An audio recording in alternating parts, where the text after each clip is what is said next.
Facebook was once a popular place to connect with friends and family. It felt like a lively community. But many people now feel it has changed. It can feel empty, like a ghost town. What went wrong with this large social network?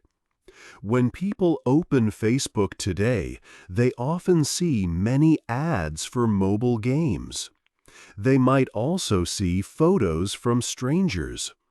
Sometimes the posts shared by family members are strange or ask for money. The content seems to come from ads or people you do not know, not always your friends. This makes people wonder, what happened to Facebook? Did its special computer program, called an algorithm, stop connections between people? Or did users simply move to other places online? Maybe Facebook's problems are deeper than we think. The algorithm now shows many recommended posts. Your main page might be full of content that the computer chose for you, not just updates from your friends. This can include ads for games or posts from pages you do not follow. It can be hard to find what your friends are doing. This book will investigate Facebook's journey. We will look at why this big tech company is facing issues today. We will understand how it changed and why many users no longer feel the same about it. We will explore the collapse of this tech giant. 2. A new website for friends. Facebook began at Harvard University in 2004. A young student named Mark Zuckerberg started it with his friends. Soon, Mark took full control of the new website. It was not the very first social media site, but it quickly became very popular around the world. Its easy design meant that people of all ages could understand it, making it a truly global phenomenon. People loved Facebook because it was simple to use. You could make your own page, share photos of your cat, and post updates about your life. Suddenly, you could connect with many friends, even old classmates from high school you had not spoken to in years. It felt new and personal. Many people found it addictive. They were not just sharing updates, they felt part of a big, growing community. You could join special groups, play games, or talk about trending topics with others. Facebook had a special computer tool that helped it grow very fast. This was called the social media algorithm. This smart program watched what you liked and what you clicked on. For example, if you liked posts about sports, it would then show you more sports content on your main page. This can include ads for games or posts from pages you do not follow. It can be hard to find what your friends are doing. This book will investigate Facebook's journey. We will look at why this big tech company is facing issues today. We will understand how it changed and why many users no longer feel the same about it. We will explore the collapse of this tech giant. 2. A new website for friends. Facebook began at Harvard University in 2004. A young student named Mark Zuckerberg started it with his friends. Soon, Mark took full control of the new website. It was not the very first social media site, but it quickly became very popular around the world. Its easy design meant that people of all ages could understand it. making it a truly global phenomenon. People loved Facebook because it was simple to use. You could make your own page, share photos of your cat, and post updates about your life. Suddenly, you could connect with many friends, even old classmates from high school you had not spoken to in years. It felt new and personal. Many people found it addictive. They were not just sharing updates, they felt part of a big, growing community. You could join special groups, play games, or talk about trending topics with others. Facebook had a special computer tool that helped it grow very fast. This was called the social media algorithm. This smart program watched what you liked and what you clicked on. For example, if you liked posts about sports, it would then show you more sports content on your main page. This made it easy to find new friends and discover new groups with similar interests. At first, this algorithm was Facebook's secret weapon for success. It really helped people find more content they enjoyed and expand their connections on the site. Because it was so popular, Facebook quickly grew larger. Mark Zuckerberg became a very rich person, becoming the youngest self-made billionaire. Soon, everyone seemed to have a Facebook account. Even older people started using it to see photos of their grandchildren or share their own thoughts. The website also became available on mobile phones. This meant people could access Facebook anywhere, making it even more popular. It became the most downloaded app in the world. Later, Facebook also created Messenger. This was a separate app for private messages and chats. It let friends talk to each other directly without everyone else seeing their words. This made connecting even easier and more personal for millions of users. 3. Facebook buys other companies. Facebook grew in a smart way. It did not always build new apps itself. Instead, it often bought other companies that already had many users. This strategy helped Facebook become much bigger and reach people all over the world very quickly. One very important purchase was Instagram. This app started in 2010. It was a simple way for people to share photos with their friends. Instagram quickly became very popular for sharing pictures and short videos. Many artists and famous people, called influencers, used it a lot. Facebook bought Instagram only 2 years later, in 2012. It paid a large sum of money for it, $1 billion in cash and parts of its own company. Since then, Instagram has grown much larger and continues to be a big part of how millions of people share visual content online. Another big step for Facebook was buying WhatsApp. This app helps people send messages and make phone calls.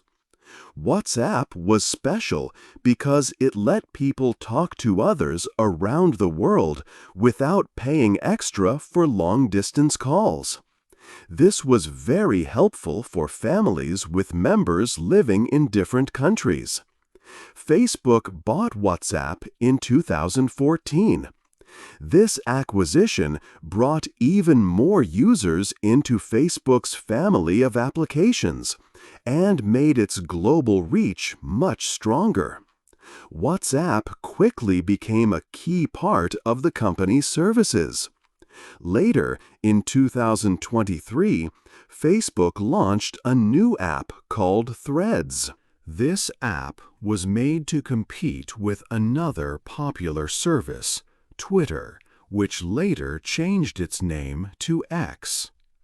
Twitter had some problems, and many users were looking for a new place to share short messages and updates. Facebook saw this opportunity.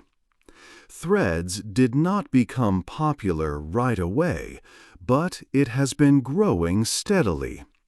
It is now becoming an important social media platform for sharing news and short posts. With all these different apps and services, the company needed a new name to show its wider purpose. The parent company of Facebook, Instagram, and WhatsApp is no longer just Facebook. It is now called Meta Platforms.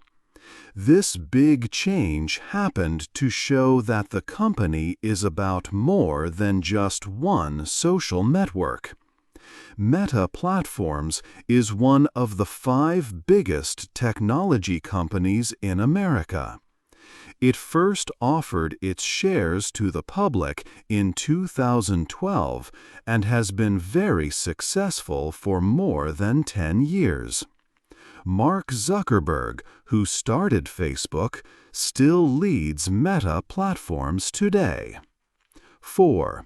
The computer is in control. The social media algorithm was once a helpful tool for Facebook. It watched what users liked and showed them more. This helped people find new friends and communities. It was Facebook's secret weapon, making the site feel personal and engaging.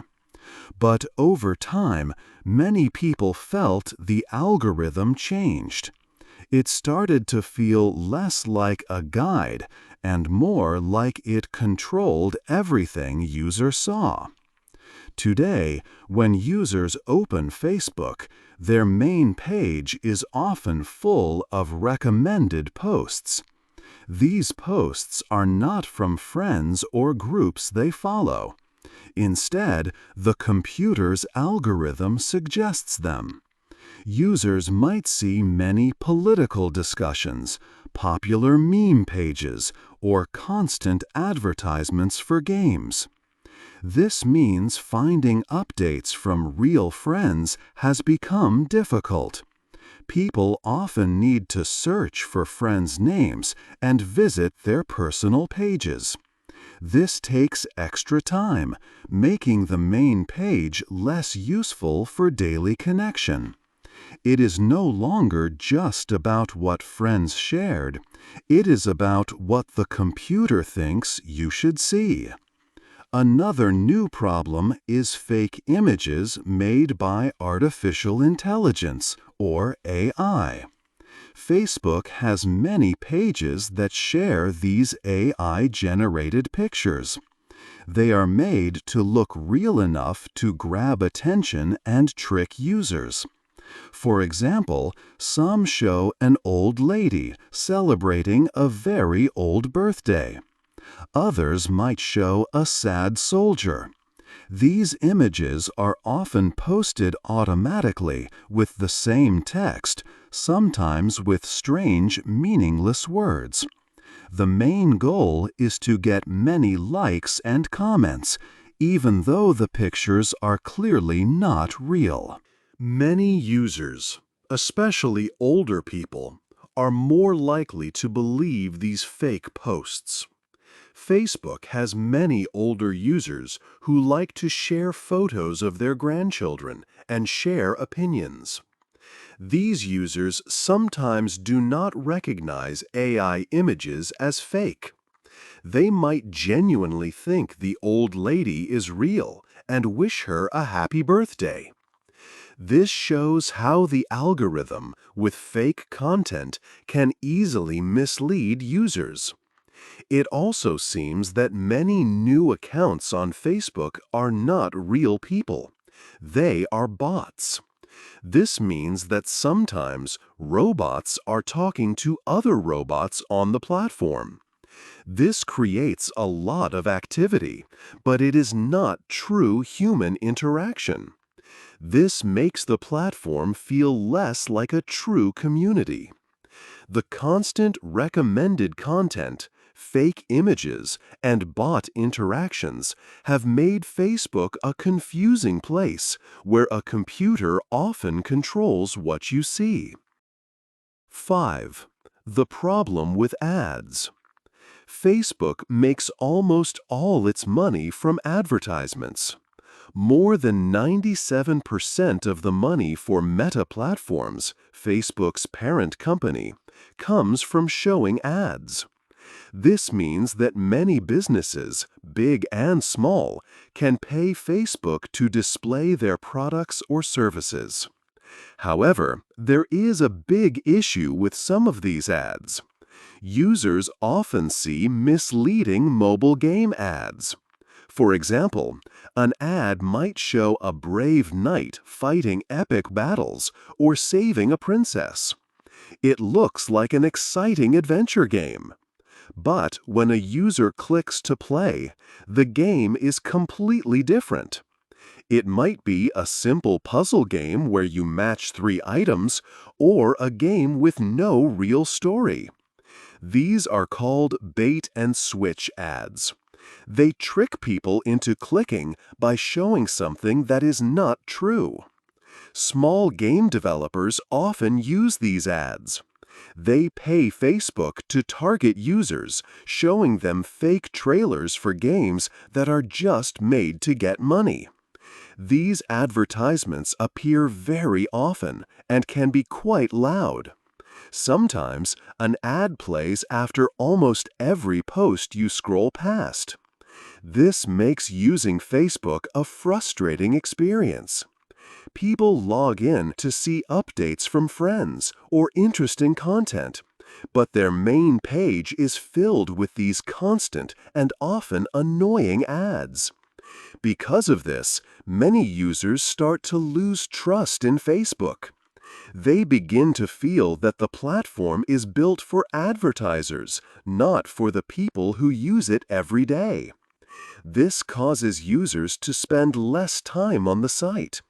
They might only check Facebook quickly for important updates, instead of staying and engaging with content. The heavy focus on advertising makes the main page difficult to enjoy. This reliance on ads is key to Facebook's business, but it damages the user experience and can make people leave the site. If users leave, fewer eyes will see the ads, which could be a big problem for Facebook in the future. 6. A big scandal. Facebook's biggest problem was not just annoying ads or a confusing algorithm. It was about trust. People used Facebook to connect with friends, share photos, and talk about their lives. But what if their personal information was used for something else, something they did not agree to? This is what happened in a very big scandal called Cambridge Analytica. In 2016, there was an important election for president in the United States. During this time, many people saw political ads and posts on their Facebook feeds. Later, it became clear that some of this information was not true. It was fake news or misinformation. These posts tried to make people feel strong emotions and push them to vote in a certain way. Some people even thought that other countries, like Russia, tried to influence the election results by spreading these messages through social media. A company called Cambridge Analytica worked with Facebook. This company took personal information from millions of Facebook users. They did this without asking for the user's permission. Cambridge Analytica then used this data to understand what different people believed about politics. They wanted to know how to influence specific voters. This detailed data was used to create targeted political advertising. The goal was to show special messages to certain groups of people, hoping to change their opinions or how they would vote in the election. It was a powerful way to try and control public opinion. Reports said that agents working for Russia might have used this stolen data. They used it to make their propaganda messages much more effective. They could target people who were more likely to believe their false information. Cambridge Analytica, however, said they did nothing wrong. They claimed there was no big data breach and they did not work with Russia. But the public and government investigators were very upset by these claims. This scandal was very serious and caused a huge public outcry. Mark Zuckerberg, Facebook's leader, had to go to the U.S. Congress. He answered many tough questions from politicians about the data problems. This was a very public and difficult event. Because of this, Facebook received a very large fine. They paid $5 billion for breaking data rules. This was the biggest fine for privacy problems at that time. The scandal badly damaged Facebook's name. Many people lost trust. They felt Facebook did not protect their information and had betrayed them. This event changed how people saw Facebook. It led to new talks about how social media companies handle private data. People wanted stronger laws to protect users. The damage to Facebook's reputation was permanent. It was a big reason why people started to doubt Facebook's honesty. 7. People are leaving. Facebook's powerful computer program, called the algorithm, is now pushing many people away. Small businesses, for example, find it very hard to reach their customers. The algorithm is so strong that less than 5% of people who like a business's page will see its posts.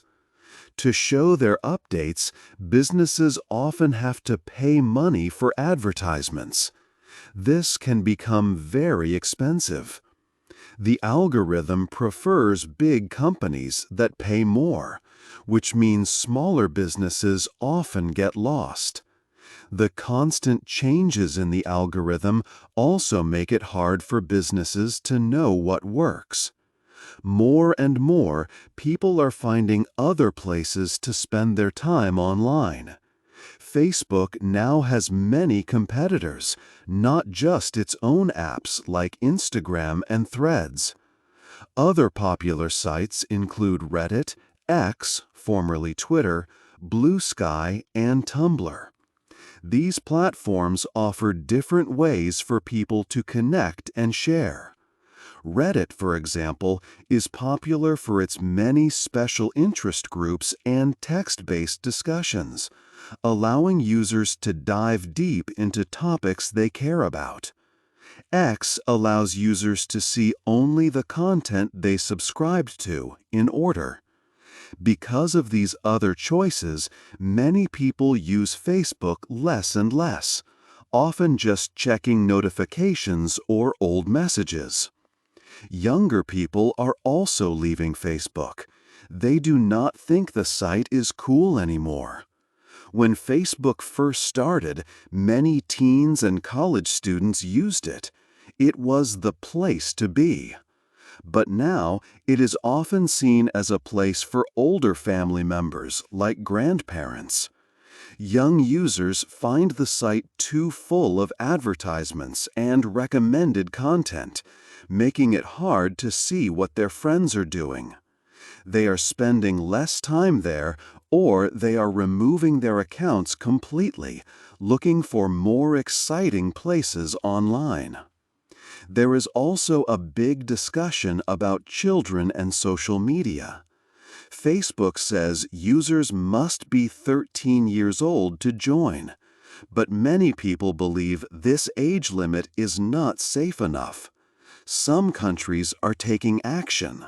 Australia, for instance, passed a law that aims to keep children under 16 off social media entirely. This caused strong reactions, with young people protesting both online and in person. Many activists ask parents to stop their children from using sites like Facebook. They say the algorithms and endless scrolling can be very addictive and potentially harmful for young, developing brains. Also, some games on Facebook allow children to easily spend a lot of money through microtransactions without adult supervision, leading to unexpected bills. These problems make it hard for Facebook to get new, young users or convince parents to let their children sign up. 8. What happens now? Facebook, the main social network, is having a hard time. Fewer people are using it every day, and many do not stay for long. But its parent company, Meta Platforms, is still very strong and powerful. Meta owns other popular apps like Instagram, WhatsApp, and Threads, which many people around the world use every day. These other apps help Meta remain a giant tech company worth over $2 trillion. Because of these big successes, some people say Meta is too big to fail. This means the company is so large and important that it will likely not disappear, even if its main Facebook site struggles. However, the Facebook platform itself faces a big challenge. It must find a new purpose and make people want to spend more time there. The company needs to figure out how to keep users engaged with its posts and ads. Right now, many users just check for a few minutes and then leave. Can Facebook find a new way to be important and bring back its users? Or will it continue to lose them? What do you think will happen to Facebook in the future? Hey there! Just a second before you go. If you learned something new today, please give this video a like, write your thoughts in the comments, and subscribe to the channel. It only takes a second, and it really, really helps to create even better English videos for you. Your support means the world. Thank you.